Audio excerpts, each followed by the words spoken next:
All right, good evening, everyone. I'm trying to do this simultaneously to Instagram as well. So, there we go. It's working on Instagram too. All right, welcome. I've been out and about today, so I've not really had a chance to kind of report on this, but I thought better late than never. Let's talk about this now. Inflation numbers came out today, and we're obviously tracking the inflation numbers because they're going to be really, really important for the Bank of England decision, which is going to come on the 1st of August when the Monetary Policy Committee meets. That's only a matter of just under 2 weeks away. Just a matter of 2 weeks away. So the inflation number today was really, really important. As you know, we've spoken a lot about interest rates. Are interest rates going to fall in a way, then helping mortgage borrowers, lenders, people who need to borrow money for mortgages, who may have mortgages coming to an end? We know that there's a huge number of mortgages coming off fixed rates in the next 2 years, certainly in the next 6 months, that will be impacted by this equation where people have been on a really low interest rate, 1, 2%, potentially going up to 4, 5% remortgage rate. So that will obviously cause a shock to the system when it comes to their monthly repayment. So today's number has been really, really important in terms of the news that inflation has stuck at 2%. But it's not just about the 2% number, because with the way the Bank of England report the inflation numbers, there are three types of inflation that they normally track. So the headline inflation is at the 2% target, but we also have service inflation and we also have core inflation. So I want to talk a little bit about the dynamics of those and how that might influence the decision by the Monetary Policy Committee on August the 1st around what they might actually do with regards to reducing the bank rate and therefore interest rates as a byproduct of that. Now, listening to analysts, there's about 65% chance that we are going to see some form of rate cut on the 1st of August. But let's jump into some of the news and how this has actually been reported to start off with. I'm going to start off with the Sky article. We're going to come back to this tab right here because I'm just looking at the forecast for what inflation and the Bank of England interest rates might end up being as we go into 2025. And when we talk about that, it's going to be quite interesting to kind of see what the forecast and the expectation is. I'm not going to spoil that right now, but let's talk about how this is being reported. So, inflation rate remains at Bank of England 2% target rate. This is obviously good news.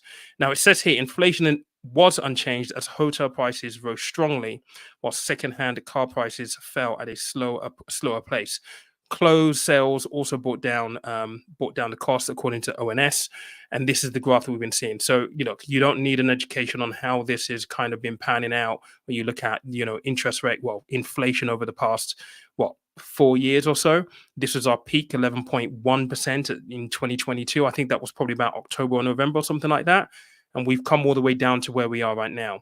But this is the main thing that we are looking for. And it's interesting to know that according to the economists, they were forecasting that inflation would actually drop to 1.9%, so below Bank of England target. The fact that it hasn't probably has something to do with service inflation, which was forecast to be at 5.6, but hasn't actually dropped 5.6. It's remained at 5.7. But this is the section we're going to have a look at, right? So the markets have reacted really positively to this today. And this is the main thing they're talking about.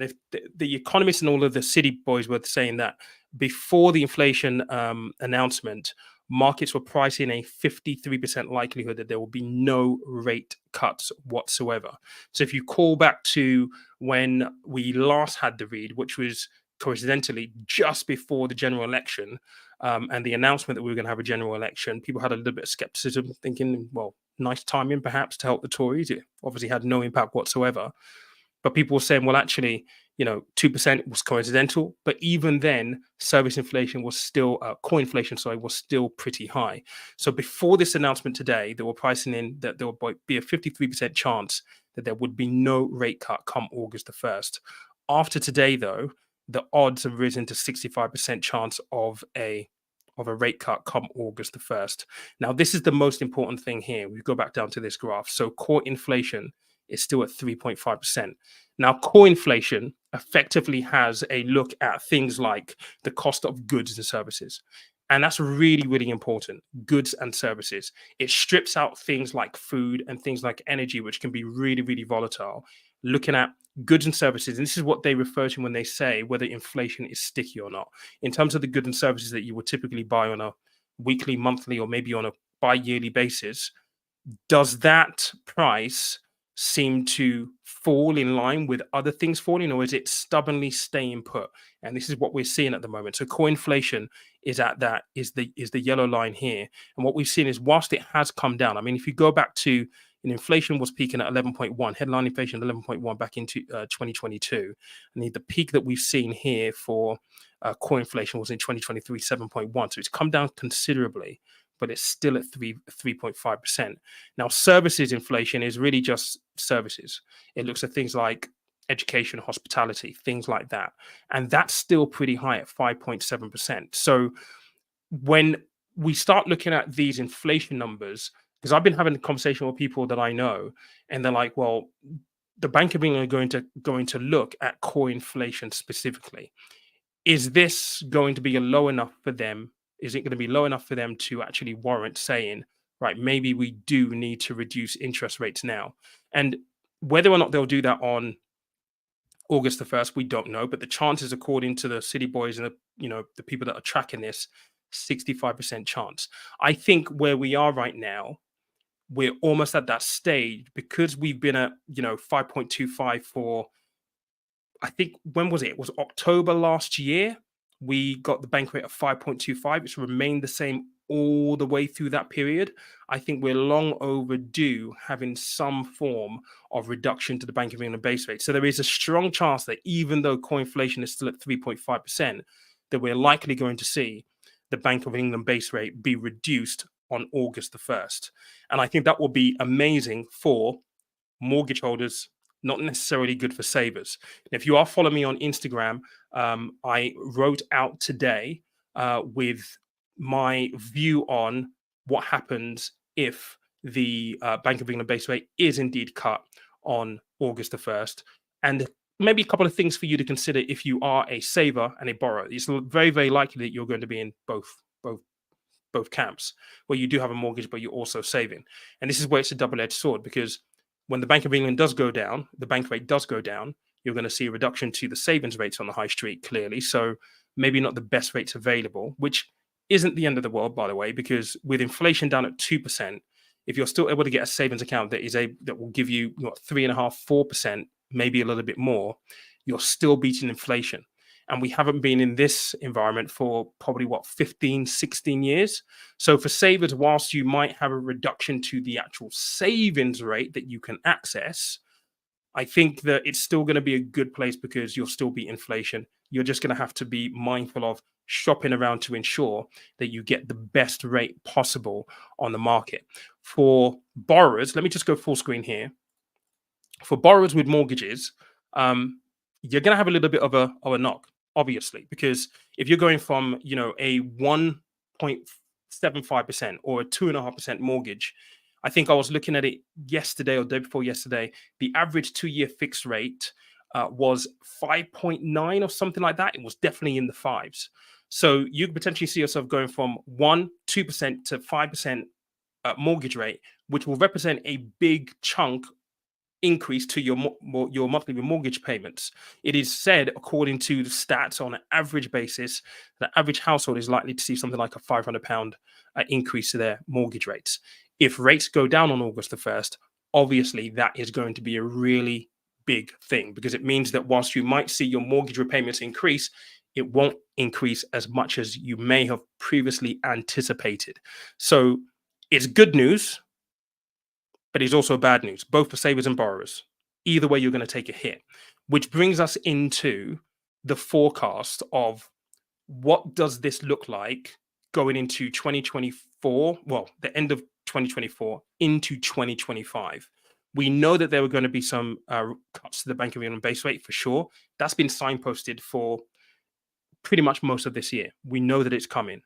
But how low are they forecasting the bank rate will go? And how will interest rates adjust? I got asked on Instagram yesterday on a live, what do I think is going to happen to mortgage rates? Well, this will probably give you a little bit of an answer. based on what we've got here. So let me just share this tab and just bring this up for you guys. This is one that you saw at the beginning of the live. This is from Trading Economics, and this is really they aggregate the forecast for all countries globally, essentially. So this is the UK forecast. So in the pink right here, we've got the inflation rate. So this is what our forecasted inflation rate is going to be. Currently, it's 2%. Now, interestingly, in Q3 of 2024, they are forecasting an increase to 2.2%. And then we're going to see an increase in Q4 of 2024 to 2.4%. Now, I don't know whether that will incorporate things like energy costs, because energy costs are due to go up this winter. So it may factor in maybe that into this forecast here and maybe some other things. But I know for a fact that they're already murmuring that energy prices are going to go up over Christmas. But when you get into 2025, you're going to see inflation forecast to be at 1.5%. And again, these are just forecasts. So there is room for to wiggle here, right? Because they're going to assess this as things come to light, as things progress, and it may change. And I can probably guarantee you right now, it will change, because the forecasts always do. But interestingly, look at what they're forecasting for the Bank of England base rate. So in Q3, the bank rate, which is currently 5.25%, down to 5%. Then in Q4, despite the fact that they're forecasting an increase in inflation to 2.4, they're looking at introducing another rate cut to bring the base rate down to 4.75. Now, they've always signposted this. We thought there was going to be, a rate cut, about 0.5% rate cut in 2024. This would make that forecast and that prediction true. But interestingly, in 2025, Q1 and Q2, because inflation comes down to 1.5% in each of those quarters, if everything goes according to plan, what they're then looking to do is reduce by a further 1%. So in Q1, we're at 4.5%, and in Q2, we'll be at 4.5%. And if you've been paying attention to my Instagram again, I did a reel where the boss of Lloyds TSB was speaking, and he was saying that he thinks that interest rates are likely going to level between 3.5% and 4.5%. That's just interest rates by the Bank of England. Didn't talk about mortgage rates specifically. Now, mortgage rates are priced based on the Bank of England base rate, so they will add some form of margin to whatever the Bank of England base rate is going to be. But based on those forecasts, you can kind of get an idea of what mortgage rates might be. You're still probably going to be looking at the fours. If you have a decent loan to values, you might get low fours, maybe high threes, is what my guess is going to be. So for people who are perhaps in mortgages or trying to get on the property ladder for the first time, the advice remains the same, really. And I know this is really, really hard, and I feel like a broken record having to say this, but the larger deposit you can have, the better your loan to value, the better the rate you're going to be offered. And on mortgages, there is something that I will be making a video on this channel, maybe in a couple of weeks' time, for people who may be relying on the bank of mum and dad. There is a scheme right now. I'm not going to tell who the provider is, because I want to make the videos and let you know who it is, and they should be paying me to actually make this, by the way, where your parents can gift you money for a deposit, and they don't actually relinquish that money. It can go into an account, and they retain that money, but it needs to be in that account for a period of time. And it's a brilliant scheme. So I'll be doing a full workup on that scheme as we go along.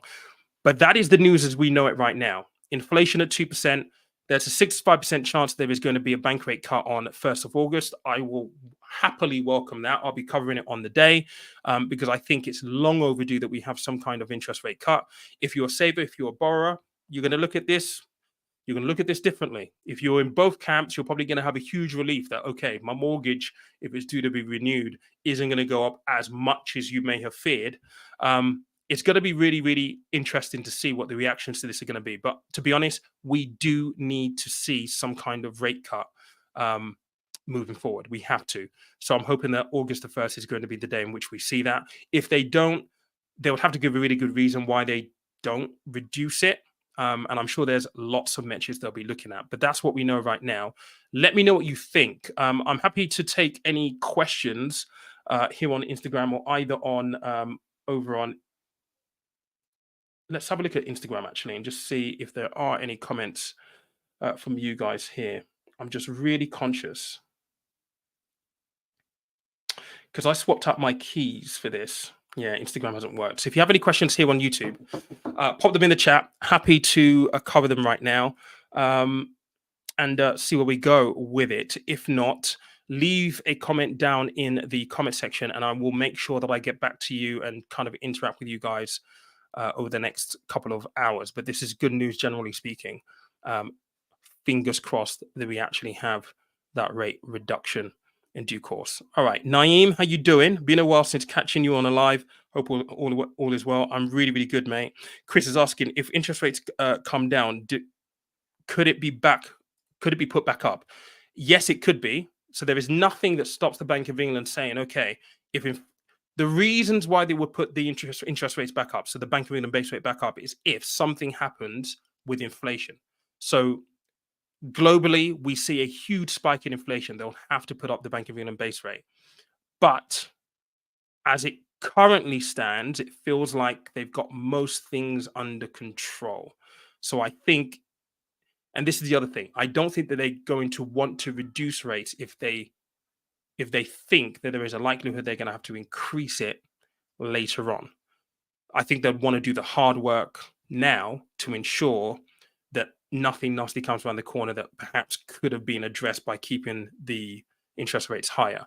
So they can, but I would imagine something pretty dramatic would need to happen in order for them to do reverse the bank rate and put it back up again. But this is what it's all about, mate. We don't know what's going to happen. We can only work with the information that we have at any given time. So, it is what it is. Anyway, cheers for this, guys. Thank you so much for joining. I will catch you on the next one. Any questions, leave them down in the comments. If you did get value from this, make sure you smash the like button. It really helps with the YouTube algorithm. Just means that other people who may also need to find this and might get some knowledge or some helpful information from this also get to see it, because the YouTube algorithm will push it as well. So I appreciate you. Catch you later on. Cheers.